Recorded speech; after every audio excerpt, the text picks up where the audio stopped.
क्या आप जानते हैं बेल एक ऐसी व्यवस्था है जो किसी भी एक्यूज्ड को ट्रायल होने तक एक टेम्परेरी फ्रीडम देती है, पर यह सिस्टम एक बड़े सामाजिक और आर्थिक अंतर को भी बढ़ावा दे रहा है।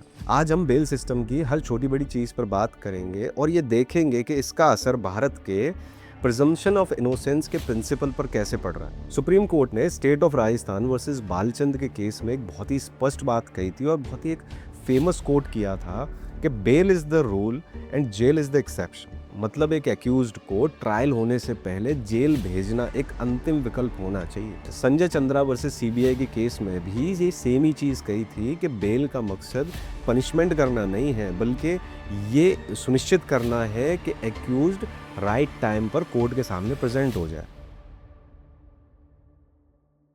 बेल का जो पूरा फ्रेमवर्क है ना, वो सीआरपीसी के 436 से लेकर 439 के प्रोविजंस में है एंड 167 सेक्शन के अंदर है। सेक्शन 436 बात करता है बेलेबल ऑफेंसेस की, मतलब कि जो आपके ऑफेंसेस बेलेबल हैं उसमें बेल मिलने का ये प्रोविजन है। सेक्शन 437 बात करता है नॉन बेलेबल ऑफेंसेस की, मतलब जो केसेस है जिसमें बेल नहीं मिलती है, बट ये कोर्ट का डिस्क्रिशन होता है कि बेल देनी है या नहीं देनी है इस प्रोविजन में। सेक्शन 438 जो बात करता है वो एंटिसिपेटरी बेल की बात करता है, कि मतलब कि किसी भी इंसान को अरेस्ट होने से पहले बेल मिल जाए। सेक्शन 439 हाई कोर्ट को और सेशन कोर्ट को पावर देता है कि वो बेल प्रोवाइड कर सकती है या फिर रिवोक भी कर सकती है। सेक्शन 436 ए की अगर मैं बात करूं, जब भी कोई एक्यूज अपने मैक्सिमम सेंटेंस का आधा समय जेल के अंदर बिता लेता है ना, तो उसको जो है बेल का अधिकार मिलता है। और नए कानून बीएनएसएस में सेक्शन 479 के अंदर जो फर्स्ट टाइम ऑफेंडर्स होते हैं उनको एक और सुविधा मिलती है, जिसमें अगर एक्यूज ने अपने मैक्सिमम पनिशमेंट का 1/3 समय जेल में बिता लिया तो उसको बेल मिल सकती है। और सेक्शन 167 ऑफ आईपीसी ये कहता है कि अगर 60 या 90 दिन तक अगर चार्जशीट फाइल नहीं हुई तो ऑटोमेटिकली बेल मिल जाएगी। आपको ये जानकर हैरानी होगी कि भारत का ये जो बेल सिस्टम है ना, ये एक प्रिविलेज बन चुका है। मतलब कि इस चीज़ का फ़ायदा वही लोग उठा सकते हैं जो इसकी कीमत चुका सकते हैं। गरीब लोग जिनकी जेबें खाली हैं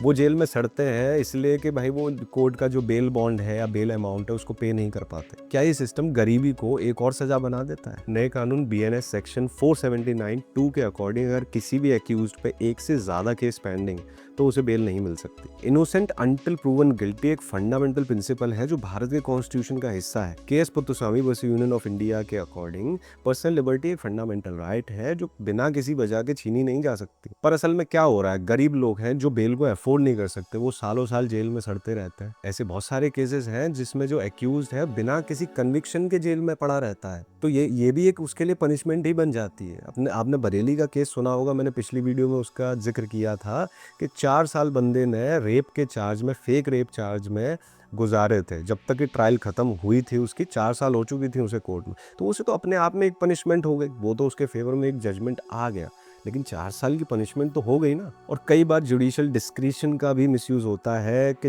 एक जज का और दूसरे जज का जो है डिस्क्रिशन अलग अलग होता है। बीएनएसएस में एंटिसिपेटरी बेल का प्रोविजन ऑलमोस्ट सेम ही है, बट एक बड़ा बदलाव है। पहले सेक्शन 438(4) ऑफ सीआरपीसी में एंटिसिपेटरी बेल गैंग रेप के केस में तब मना था जब विक्टिम की उम्र 16 साल से कम हो, लेकिन अब बीएनएसएस के सेक्शन 482(4) के तहत अगर गैंग रेप का केस है और विक्टिम की उम्र 18 साल से कम है तब भी एंटिसिपेटरी बेल नहीं दी जाएगी। ये नए कानून ने एक स्ट्रिक्ट अप्रोच ली है इन सेक्सुअल ऑफेंसेस के अगेंस्ट में। कई देशों में बेल सिस्टम को रिफॉर्म किया गया है, जिसमें कैश बेल की जगह पर कई सारे ऑल्टरनेटिव लाए गए हैं, जैसे कि रिस्क असेसमेंट टूल जहां पर एक्यूज्ड का रिकॉर्ड देखा जाता है, ना कि सिर्फ पैसा। कम्युनिटी सुपरविजन जहां में एक्यूज्ड को जेल भेजने की बजाय एक मॉनिटरिंग सिचुएशन में रखा जाता है। पर्सनल रिकॉग्नाइज्ड बेल जिसमें एक्यूज जो है एक एफिडेविट देकर एक गारंटी देता है कि वो हर एक तारीख पर उपस्थित होगा। प्री ट्रायल सर्विस प्रोग्राम जिसमें एक्यूज्ड को एक गाइडेंस दी जाती है, मॉनिटरिंग दी जाती है, जिससे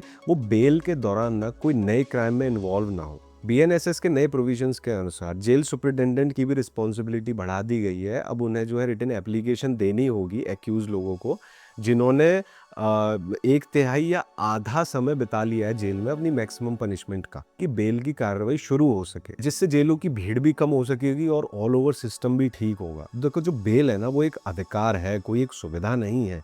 किसी भी गरीब इंसान के पास पैसे ना होने की वजह से उसका ये राइट छीनना नहीं चाहिए। हम एक ऐसा देश देखना चाहते हैं जिसमें इंसाफ हो, जस्टिस हो, राइट मिले, ना कि कोई एक प्राइस टैग हो। हमें एक बैलेंस्ड अप्रोच की जरूरत है जो एक इंसाफ को, जस्टिस को और ह्यूमन राइट्स को एक बैलेंस में रखे। आपको क्या लगता है इंडिया के बेल सिस्टम के बारे में? क्या बिल्कुल सही है या फिर अभी और काम होना बाकी है? आपके क्या ओपिनियंस है, कमेंट में ज़रूर बताइएगा। और अगर वीडियो इन्फॉर्मेटिव लगी हो तो लाइक, सब्सक्राइब, शेयर ज़रूर कर दीजिएगा। और मिलेंगे अपन नेक्स्ट वीडियो में। Bye bye.